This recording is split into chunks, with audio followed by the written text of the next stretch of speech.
da nga daa am identité dañ naan kii moo toj na mbappatu diw. kii toj na làmb diw.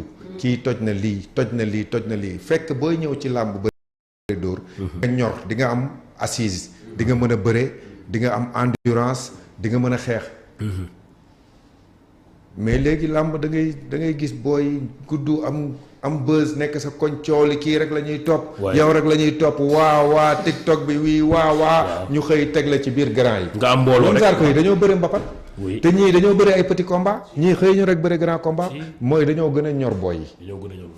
parce que boo xoolee combat Zarko bu mujj bi. waaw daanewu ko dara de lu dul mobilité.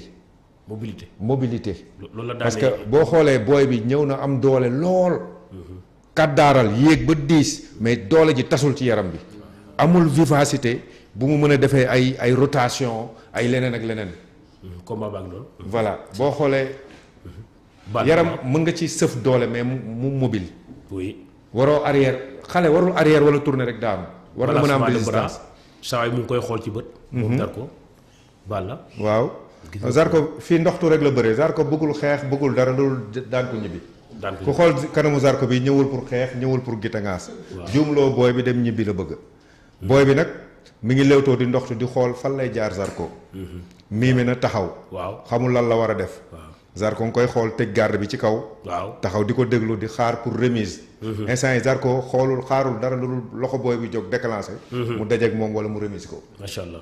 donc ñi ngi ci léewtoo di balancement de bras. ñaari mbër yi ci biir xel. ku ci nekk yaa ngi préparé li nga bëgg a def. donc te loolu dafa am solo. boo xoolee à l'aise mbër tamit di bëre à l'aise boo xoolee Zarko mi ngi bëre mais à l'aise gisoo benn stress. wala benn pression ci kanamam.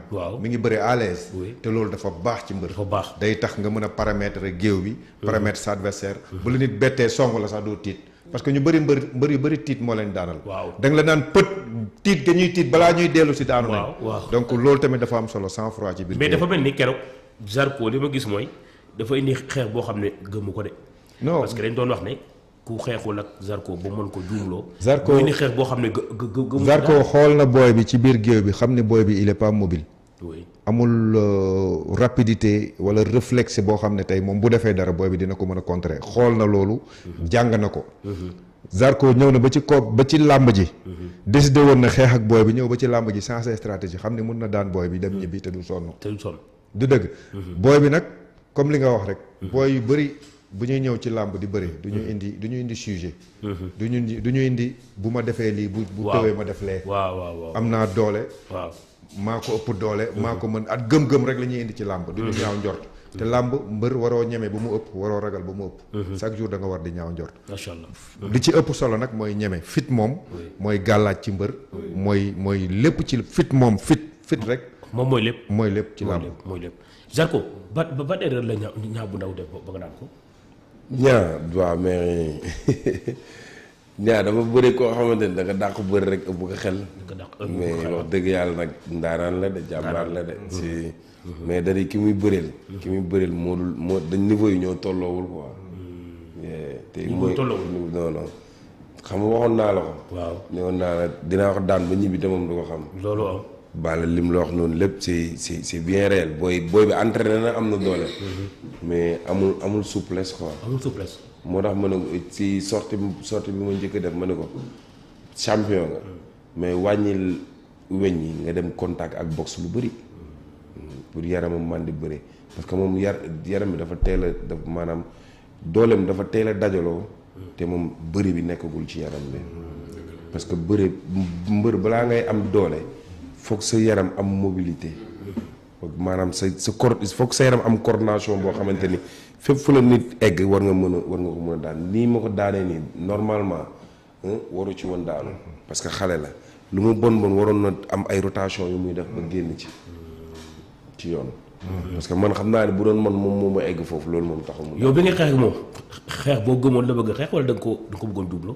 non bien sûr parce que bëggoon naa ko jaxase du question que ne damay taxaw sax focaliser wu ci xeex. ci xeex bi waaw. non mais dama ko bëggoon jaxase. xam nga ba mu jéem a ut lan moom xam nga jéem a jël décision boppam. waaw après man tamit ma def leneen. te loolu réussir na ko parce que song bi mu song ñorul. dafa mel ni song bi bébé jéem songoon am neex ñorul. maanaam dafa hésité. songam bi baax na de mais dama ko. song bi baax na dama ko freiné. da koo tëru loolu la ñuy wax tëru. yéegul quoi. da koo tëru laataa mu egg si li mu si tànk si nga ko. da koo tëru parce que loolu freiné boobu pour nga freiné ko gisoo moo def nii sama bët bi.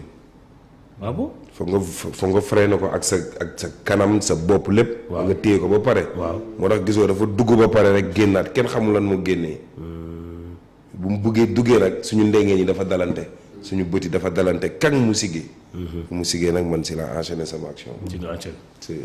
macha allah am na solo donc foofu la ñuy jeexalee revue de presse bi xanaa Bokar Diop bi nga xam ne Sénégal boo xam ne ci wàllu taekwondo qualifié na pour JO yi. Jeux olympiques yi war a am Paris. juillet août moom nee na objectif am mooy ramener une deuxième médaille au Sénégal ku xam ne Diaba ku ne xam ne Diaba ci wàllu athlétisme moom mooy le premier et seul Sénégal boo xam ne mos na am médaille olympique.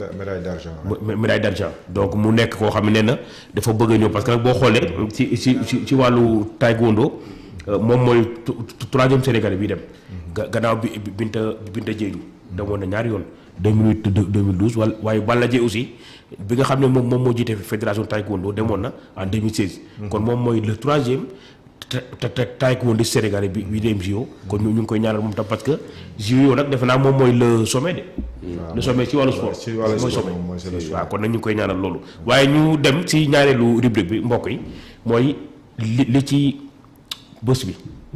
li ci bés bi mu xam wax na leen ko li ko tax a jóg mooy le 14 février lañ nekk tey muy 2024 dañuy seet que 14 février yi jàll yëpp lan moo ci mës a am 14 février 2010 si la Modou Awatine bi nekkoon Boy Bambara te mu mujjee HLM ci la daanoon moo ko Jordan bi nekkoon ci Eumeu Sène ñoo defoon match nul Pape Abdou Fall moo ko tëggoon boobu combat waaye Boy Socé école de lutte Balla Gaye moo daanoon Daouda Camara bu écurie Dóoraat ba léegi rek le 14 février la woon 2010 loolu ci wàllu làmb Baliya ñu si rendre un hommage beneen ki nga xam ne mooy ndem si yàlla sëñ Modou Niang parce que moom moo initié loolu nekk loo xam ne taxoon na xale yi di bëri parce que bu ñu di bëri Iba Mar mu ne dafay déménager dem Bali taxoon na xale yu bëri di bëri loolu tam amoon na solo waaye le 14 février 2016 si la Boy Niang beneen bi nekk école de Balla Gaye kii Seck naka Seck la sant ah Maguette Seck si la daanoon ki nga xam ne moom mooy kéwal bu écurie Bawol donc loolu mooy li nga xam ne moom moo xewoon 14 février ci wàllu làmb donc ban commentaire Pël. ban commentaire ci lan. 14 février yooyu ma ne combat yooyu nga xam ne ñoo affaire amoon mbër yoo xam ne boo xawlee ku mel ni Modou Awatine kenn déggatu ko. bu ku mel ni Modou Awatine boo xoolee léegi kenn déggatu ko Jordan mu ngi fi ba léegi. mais ay combat am xaw a suuxe. ay combat am xaw a ñu ngi koy proposé ay adversaire. voilà Ablaye Ndiaye. daa am sañu bëgg a bëri ak moom. ah dafa am mbër yu bëgg a bëri ak moom. waaw ma xam ci dara. waaw mais cachet bi ñu koy proposé moo ko arrangé wu. moom Jordan Ablaye Ndiaye Obali moom si lañ bokk tey su làmb tax bind na ko. Ablaye Ndiaye Obali nee na promoteur am kii Babacar kii bi ko yor nee na am na promoteur yu ko proposé ñaari mbër yooyu xam naa jombul ak ñeneen. waaw non Jordan moom dañ koo proposé ay mbër. man kay li ma wax moom lu leer laa ci am. mais moom cachet bi ñu ko fay moo ko arrangé ko. te li may wax télé laay waxee. Jordan la ñuy proposé ay mbër. moom. mais moom cachet bi mu laaj ak bi ñu ko fay. moom la bëggut. d'accord ok donc nga gis ñeneen Daouda Camara kenn gisatu ko. Dev. waaw Boy Niang bii nga xam ne tamit donc.